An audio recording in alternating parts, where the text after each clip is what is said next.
चलें बच्चों, अब हम आ गए क्वेश्चन नंबर 20 पर, बिल्कुल स्क्वायर के तरीके से। अब बस कौन सी चीज़ आ गई है, रेक्टेंगल आ गई है। ठीक है, कह रहे हैं कि given that this and this, यानी कि ये दोनों इक्वेशंस क्या हैं, एक रेक्टेंगल की इक्वेशन है, दोनों अलग अलग साइड्स की। कह रहे हैं कि are the equations of two sides of a rectangle, यानी दोनों अलग अलग साइड्स की इक्वेशन है। कह रहे हैं कि and that this point is one of the it's vertices, यानी उनमें से 4 वर्टिसेस होंगे रेक्टेंगल के भी, उसमें से किसी एक का ये एक वर्टेक्स है। कह रहे हैं calculate the area of the rectangle, उस रेक्टेंगल का एरिया फाइंड करें। तो आ जाए रेक्टेंगल के बारे में भी पढ़ लेते हैं, थोड़ा सा देख लेते हैं, समझ लेते हैं। रेक्टेंगल हमारा कुछ यूं होता है, ठीक है, थोड़ा सा बड़ा होता है। अब या तो ये ऐसे होगा या ऐसे होगा, कैसे भी हो हमें गर्ज नहीं है, बस हमें इतना पता है कि ये हमारा रेक्टेंगल है। जैसे भी होगा, जो काम हम करने वाले हैं वो दोनों पे अप्लाई होगा। ठीक है, लेंथ दोनों की सेम ही आएगी। ये वर्टेक्स दिया गया है और लाइन दोनों अलग अलग दी गई हैं। एक लाइन ये वाली होगी, यानी या तो ये होगी या ये होगी, 2x + 3y + 7, और एक लाइन या तो ये हो सकती है या ये हो सकती है। ठीक है, तो हम इस तरफ ही रखेंगे 3x - 2y - 5 = 0। ठीक है, अब जो भी लाइन ये देंगे ना, अगर मैं इस लाइन को यहाँ बनाता तो मैं वर्टेक्स को रखता यहाँ पर, और अगर इस लाइन को यहाँ बनाता तो वर्टेक्स को मैं रखता यहाँ पर। अगर ये दोनों लाइन यूज़ करता तो मैं वर्टेक्स ये यूज़ करता। अभी ये दोनों लाइन यूज़ करी है तो मैंने वर्टेक्स कौन सा यूज़ किया, ये यूज़ किया, ताकि मैं डिस्टेंस फाइंड कर सकूँ। ठीक है, अब रेक्टेंगल की प्रॉपर्टी क्या है कि ये दोनों साइड्स बराबर होती हैं और ये दोनों साइड्स बराबर होती हैं, ऐसे ही है। और रेक्टेंगल का एरिया कैसा होता है, हर शेप, कोई सी भी शेप हो, आप उसका एरिया इसी तरीके से फाइंड कर सकते हैं कि वो नीचे से कितना चौड़ा है, यानी कि उसकी बेस कितनी है, और ऊपर कितनी हाइट है, वो कितना है। ठीक है, अब क्योंकि ये सीधे सीधे शेप्स हैं, बिल्कुल आसान वाली, तो इसमें कोई नंबर कांस्टेंट वगैरह मल्टीप्लाई डिवाइड नहीं होता, जैसे कि 1/2 ट्राइंगल में होता है, इसमें ऐसा नहीं होता। तो इसमें सिंपल आप क्या करते हैं, बेस मल्टीप्लाई बाय हाइट करा देते हैं, या लेंथ जिसे हम कहते हैं।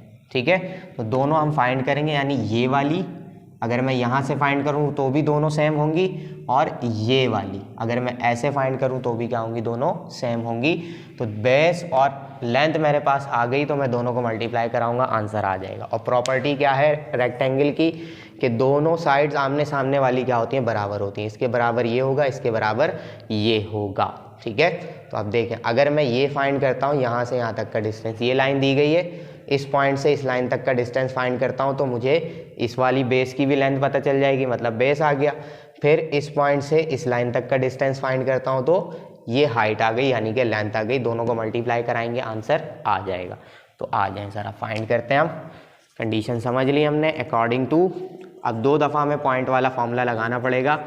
पॉइंट टू लाइन डिस्टेंस, ठीक है, एक पॉइंट से दूसरी लाइन तक का डिस्टेंस हमें फाइंड करना है, इसको हम कह देते हैं D1। ठीक है, या सिंपल इसको हम बेस या लेंथ कुछ भी कह देते हैं। चलें, इसको हम कह देते हैं बेस, यानी कि B। मॉड लगाएंगे हम ax1 + by1 + c/√a² + b², यही फॉर्मूला था, ये हमने लगा दिया। ठीक है, बेस फाइंड कर रहे हैं, अब D नहीं लिखूंगा मैं, B लिख के चलूंगा, फिर दोबारा जो फाइंड करूंगा उसको L लिख कर चलेंगे हम। A की जगह क्या आ जाएगा, दोनों में से कोई सी भी लाइन को यूज़ कर लें, मैं यूज़ कर रहा हूँ पहली वाली को, यानी कि 3। फिर x1 - 2, ठीक है, फिर प्लस B चाहिए, दोबारा लाइन पे चले जाते हैं -2, फिर y1 चाहिए, पॉइंट पे आ जाए 1, फिर C चाहिए, दोबारा लाइन पे चले जाएं, 5 है माइनस का, तो मैं डायरेक्ट माइनस रख रहा हूँ। नीचे आते हैं तो a² यानी कि 3², फिर b² यानी कि -2 का स्क्वायर। ठीक है, b पे हैं हम, सॉल्व करते हैं इसको। 3 × 2 = 6, माइनस का हो जाएगा, 2 × 1 = 2 भी माइनस का हो जाएगा, और ये -5। नीचे आते हैं, 3² = 9, 2² = 4। ठीक है, ऊपर सारे के सारे हम कराएंगे प्लस, -6 -2 -5 कितने हो जाएंगे, 6 और 2 8 और 5 13 -13 हो जाएगा। ये अपॉन में √9 और 4 12 हो गए। ठीक है, मॉड लगा हुआ है इसीलिए, ताकि हम माइनस को प्लस कर सकें, क्योंकि डिस्टेंस कभी भी नेगेटिव नहीं होता। तो क्या आ जाएगा 13/√12। ये आ गई आपकी बेस, यूनिट्स लिख देता हूँ मैं यहाँ पर, ठीक है। ये आ गई बेस। अब मुझे क्या फाइंड करनी है, हाइट फाइंड करनी है, यानी कि लेंथ फाइंड करनी है। तो फॉर्मूला यही है, बस लेंथ के बराबर आ जाएगा ax1 plus by1 plus c/√a² plus b², ये लगा दिया mod. Same formula, line change होगी, पॉइंट वही रहेगा। पहली वाली लाइन यूज़ कर ली, अब दूसरी वाली करेंगे तो a की जगह आ जाएगा 2, x1 की जगह वही -2, b की जगह आएगा 3, y1 की जगह 1, फिर c की जगह आ जाएगा 7/√a² और b²। तो a की वैल्यू थी 2² प्लस b की वैल्यू है 3²। आ जाते हैं ज़रा इस तरफ, ऊपर 2 2 = 4, माइनस का 3 1 = 3 और 7, अपॉन में गए तो 2 का स्क्वायर 4, 3 का स्क्वायर 9, 9 और 4 13 होंगे ना, मैंने 12 क्यों किए, 9 और 4 13, यहाँ भी तो 13 होंगे, 12 क्यों लिख दिया मैंने, √13/13, ठीक है। ये आ गया हमारे पास। नीचे भी क्या आ जाएगा, √13, 3 और 7 10 में से 4 माइनस किए तो क्या बचेगा 6, और ये प्लस में आ रहा है खुद ब खुद, तो मॉड लिखने की ज़रूरत ही नहीं है। यहाँ पे क्या आ गया, यूनिट्स आ गया। आ गई दोनों, लेंथ और हाइट बेस दोनों आ गई। अब क्या लिखेंगे हम, according to area of rectangle, ठीक है। रेक्टेंगल का एरिया क्या हो जाएगा, अभी हमने पिछला सवाल जो सॉल्व किया है उसी के हिसाब से हम इसको भी कर रहे हैं। एरिया क्या होगा, एरिया इसका लेंथ मल्टीप्लाई बाय बेस। तो लेंथ कितनी निकाली, 6/√13 मल्टीप्लाई बाय बेस कितनी निकाली हमने, 13/√13, ठीक है। तो 6 मल्टीप्लाई बाय 13 अभी ऐसे ही रखता हूँ, नीचे वाली वैल्यू को मल्टीप्लाई कराता हूँ तो √13 का स्क्वायर हो जाएगा, ठीक है, और स्क्वायर से रूट हो जाएगा कैंसिल। 6 मल्टीप्लाई बाय 13 को ऐसे ही रखा हुआ, √13 में से बाहर आ गया 13, 13 से 13 हो गया कैंसिल, तो एरिया कितना आ गया 13 स्क्वायर यूनिट्स। ये हो गया आपका आंसर, है ना आसान काम बिल्कुल। जल्दी से इसका भी स्क्रीनशॉट ले लें, फिर हम चलते हैं क्वेश्चन नंबर 21 पर। चलें बच्चों, अब हम आ गए क्वेश्चन नंबर 21 पर। बहुत ही आसान सवाल है, देखें क्या कह रहे हैं। A 2,3 B 3,5 और उसके बाद क्या दिया गया वो देखें। आर फिक्स्ड पॉइंट क्या है, फिक्स्ड पॉइंट्स हैं। कह रहे हैं कि and a point P moves, क्या कर रहा है, एक पॉइंट P है जो कि हमने x, y सपोज किया है, वो मूव करता है सच दैट, किस तरीके से कि एक ट्राइंगल बनाता है PAB, इस तरीके से मूव करता है कि ट्राइंगल बनाता है PAB, और जैसे आगे पीछे होता रहता है उस ट्राइंगल का एरिया कितना होता है, 8 स्क्वायर यूनिट ही रहता है। फिर कह रहे हैं कि find the equation of the locus P, यानी किस रास्ते पर वो मूव कर रहा है वो फाइंड करके हमें बताएं। तो चलें कर देते हैं, कोई इशू ही नहीं है। देखें ये है मेरे पास पॉइंट A और ये है मेरा पॉइंट B, यहाँ पर कहीं है वो पॉइंट P, ठीक है। तो ट्राइंगल तो बन रही है। अब ये इधर जाता है और ये इधर जाता है, और इतना मूव करता है कि जब वो जाके कहीं पे रुकता है तो जो ट्राइंगल बनती है वो कितनी बनती है, 8 स्क्वायर यूनिट की ही बनती है। तो कह रहे हैं कि जिस रास्ते पर ये मूव कर रहा है वो रास्ता, उस रास्ते की इक्वेशन क्या करके दें, फाइंड करके दें। लोकस हम कहते हैं उसी रास्ते को, ठीक है। लोकस जो होता है इस मूविंग पॉइंट के जो ट्रेजेक्ट्री होती है उसी को हम क्या कहते हैं, लोकस कहते हैं, ठीक है।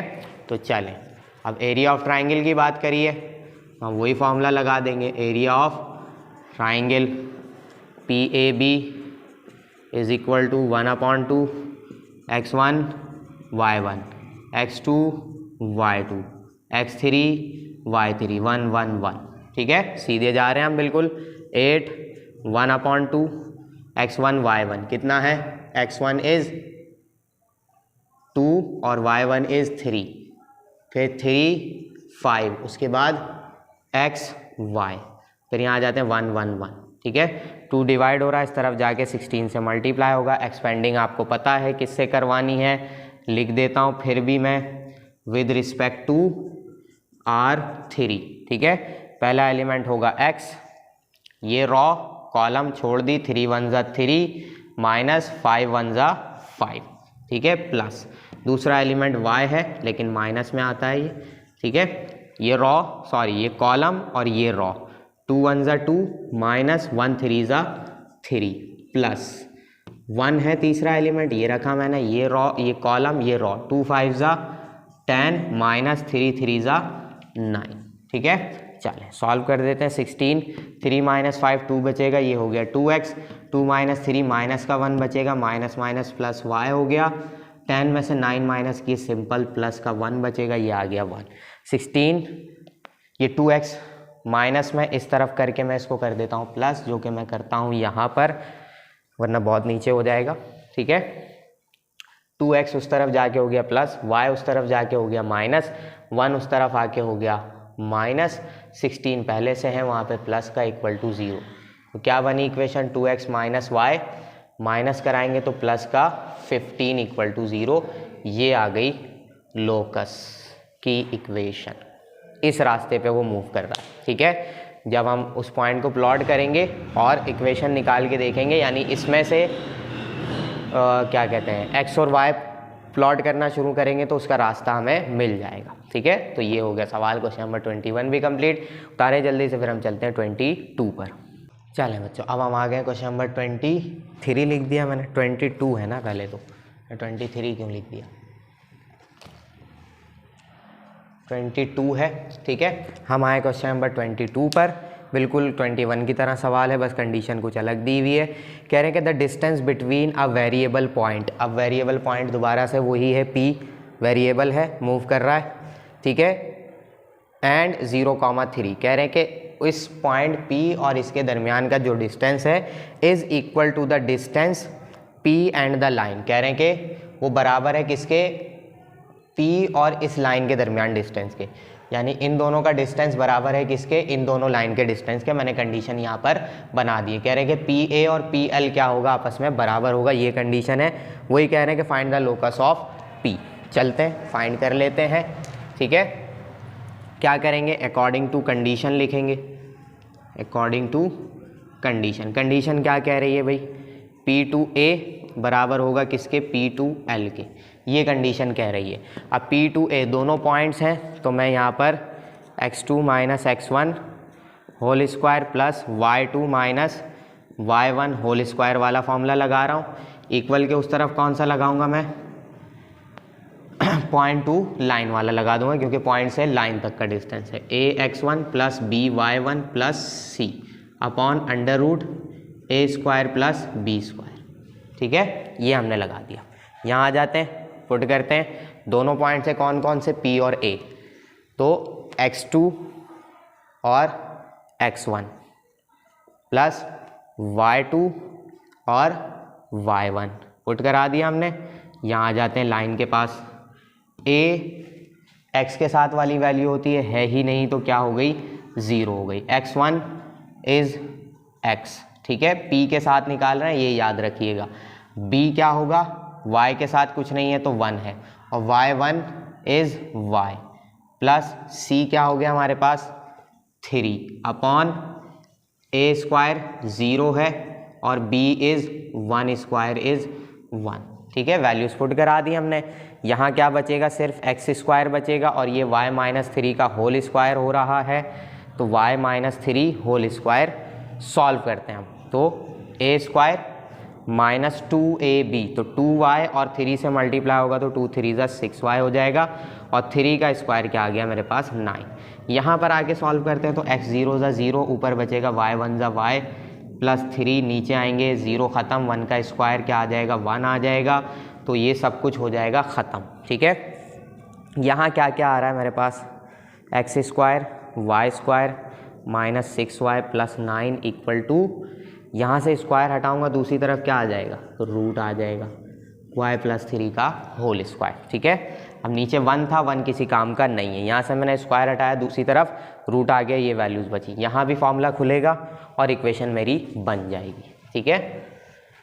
X square y square 6y plus 9, formula खोलूँगा तो a², ठीक है, फिर 2ab, तो माइनस नहीं प्लस 2 3 ज़ा 6y, ठीक है, 2 a से मल्टीप्लाई होगा 2y और फिर आके b से मल्टीप्लाई होगा 2 3 ज़ा 6y हो गया। मल्टीप्लाई के बाद फिर b का स्क्वायर करेंगे यानी कि 9। सारी वैल्यूज उठा के हम एक तरफ करते हैं, x² plus y² minus 6y plus 9 ऐसे ही रहा, ये सब उस तरफ आए तो -y² minus 6y minus 9 equal to 0, ठीक है।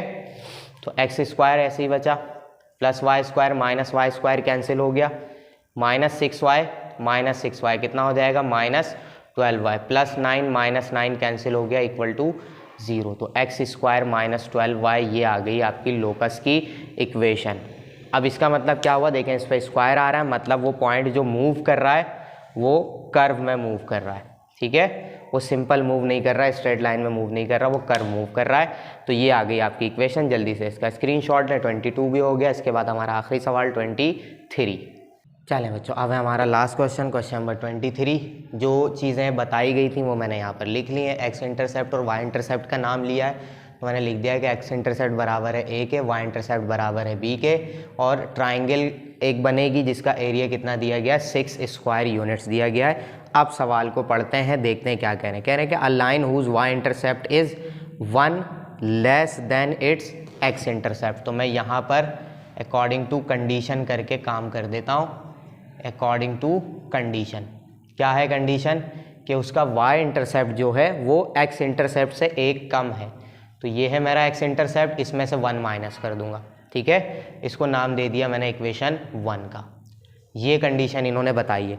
फिर कह रहे हैं कि वो line forms with the coordinates axis a triangle of area 6 square units. कह रहे हैं कि वो लाइन जो हमें फाइंड करनी है, जिसकी इक्वेशन वो एरिया बना रही है किसके साथ, एक्सिस के साथ, सॉरी ट्राइंगल बना रही है एक्सिस के साथ, कितने एरिया का, 6 स्क्वायर यूनिट्स के एरिया का।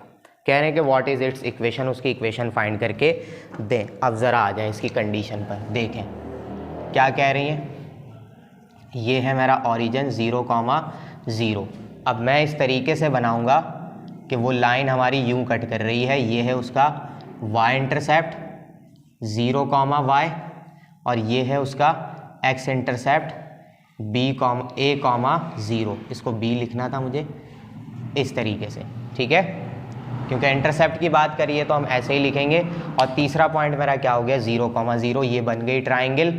उसका एरिया कितना है, 6 स्क्वायर यूनिट्स का एरिया। तीनों पॉइंट्स मिल गए, तो इसी पे हम काम करेंगे। इसको मैं नाम दूंगा O, इसको नाम दूंगा A, इसको नाम दे देता हूँ B। तो क्या ट्राइंगल का नाम हो जाएगा, OAB, ठीक है। इसी से हम काम निकाल लेंगे अपना। चलें, हम क्या सपोज करेंगे, सपोज करते हैं कि अकॉर्डिंग टू फिगर के हिसाब से हम क्या कह रहे हैं कि line cutting at x and y axis at point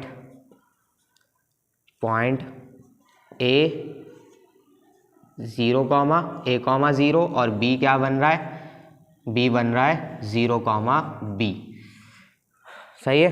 and the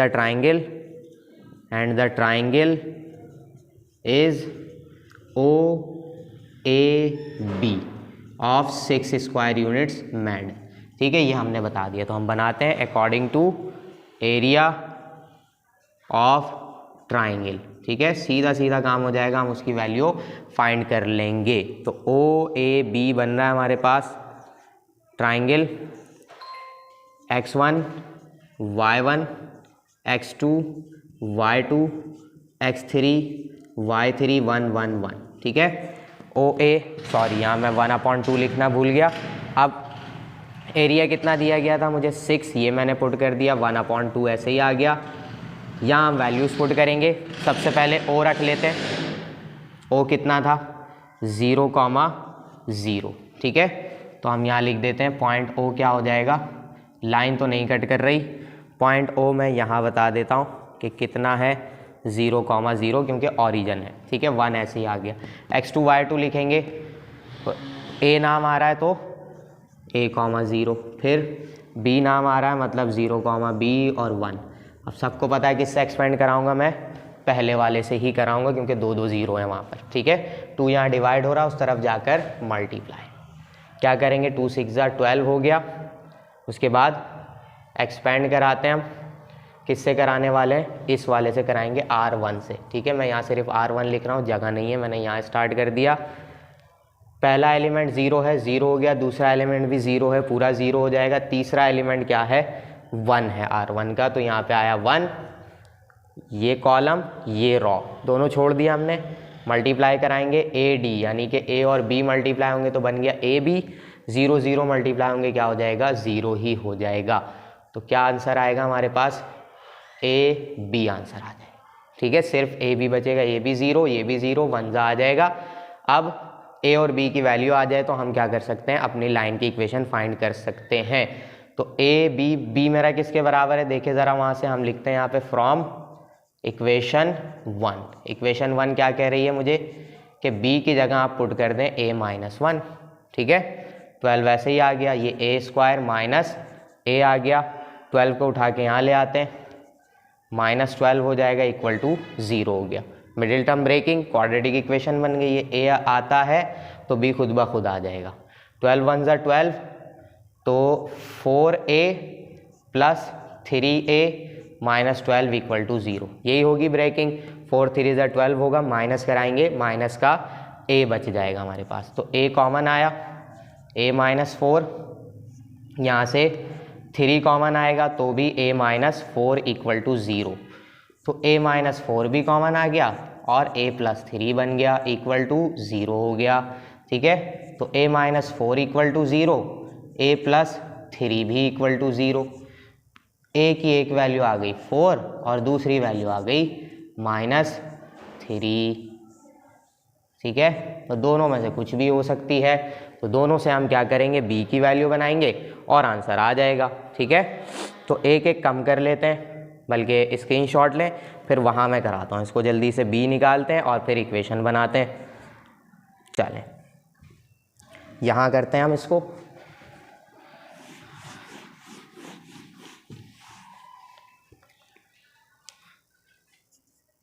age we know लिख देता हूँ या इक्वेशन 1 लिख दें, कुछ भी लिख दें, एक ही बात है। B is equal to A-1 है, तो A की जगह हमने वैल्यू निकाली है, पहले हम A की वैल्यू पुट कर रहे हैं 4, ठीक है। तो 4 - 1 क्या बचेगा 3 आ जाएगा, B की वैल्यू आ गई 3। फिर हम किसकी वैल्यू पुट कर रहे हैं, B की वैल्यू पुट करते हैं -3, तो B इज इक्वल टू -3 और -1, तो क्या आंसर आ जाएगा B इज़ -4। दोनों वैल्यूज़ मिल गई। अब क्या करेंगे हम, टू इंटरसेप्ट फॉर्म लगाएंगे और आंसर आ जाएगा, ठीक है। तो यहाँ से सब कुछ मिटा देते हैं। आई होप आपने स्क्रीनशॉट ले लिया होगा, नहीं लिया तो रिवाइंड करके ले लिएगा, बस ये आखिरी काम है। अकॉर्डिंग टू इंटरसेप्ट फॉर्म, ठीक है, x/a plus y/b is equal to 1। अब मैंने टू इंटरसेप्ट फॉर्म क्यों लगाई, क्योंकि दोनों इंटरसेप्ट फॉर्म का नाम लिया हुआ था, दोनों इंटरसेप्ट का, तो वही मुझे रखना था। अब क्या क्या पुट करना है, जिसके साथ जो मैच कर रहा है वही करना है। A की वैल्यू 4, यानी x इंटरसेप्ट इज़ 4 और y इंटरसेप्ट क्या निकला था 3 निकला, तो पहले ये दोनों पुट कर रहे हैं हम, x/4 y/3 equal to 1। LCM कराएंगे 12 से, 3x हो जाएगा और ये है y, तो यहाँ चला जाएगा 4 मल्टीप्लाई होगा तो 4y हो जाएगा, सही। क्रॉस में मल्टीप्लाई करा दिया, ये आ गया 1, 12 वहाँ जाके मल्टीप्लाई होगा और ये आ गया 12। अब इसको ऐसे छोड़ना चाहें ऐसे भी छोड़ सकते हैं, 12 को यहाँ करना चाहें यहाँ करके भी कर सकते हैं। नाउ दूसरी इक्वेशन क्या बनेगी हमारी, A की वैल्यू थी -3, तो B क्या आया था -4 आया था, ठीक है। कर देते हैं, देख लेते हैं क्या होगा। x/a is -3 plus y/b is -4 equal to 1, ठीक है। माइनस से पहले हम सबके साइन चेंज करते हैं, ये प्लस माइनस माइनस हो जाएगा बीच में और यहाँ पर भी माइनस आ जाएगा। तो पहले हम कर लेते हैं ये वाला काम, और minus Y upon 4 equal to 1, ताकि कोई मिस्टेक ना हो, पहले ये किया करें, ठीक है। क्योंकि मैंने जब टेस्ट लिया था तो मैंने देखा था, गलतियाँ इस तरीके की देखी थी। 3 4 12 हो गया, क्रॉस में मल्टीप्लाई कराएं, 4x 3y, ठीक है, इक्वल टू 1। 12 यहाँ मल्टीप्लाई डिवाइड हो रहा है, उस तरफ जाकर मल्टीप्लाई, तो माइनस 4x माइनस 3y और 12 1 जा 12। अब x को प्लस में रखना होता है तो सारी वैल्यूज उठा के उस तरफ ले जाएं, माइनस 3y उस तरफ जाके प्लस 3y, 12 पहले से ही वहाँ पर है तो प्लस 12। दोनों आंसर सेम आ रहे हैं, बस ये वाला 12, चलें इसको भी मैं आगे बढ़ा के ऐसे कर देता हूँ कि 3x plus 4y minus 12 equal to 0। ये आ गए आपके दोनों आंसर्स, ठीक है, दोनों सेम है, बस आगे पीछे है इसी तरीके से जैसे होने चाहिए थे। ये सवाल भी हो गया आपका कंप्लीट, ये भी स्क्रीनशॉट ले लें, ये एक्सरसाइज भी हो गई हमारी कंप्लीट, ठीक है, स्क्रीनशॉट ले लिया होगा। 3.2 भी हमारी हो गई कंप्लीट। तो फिर इंशाल्लाह हम नेक्स्ट क्लास में मिलेंगे विद एक्सरसाइज 3.3। अल्लाह हाफिज़।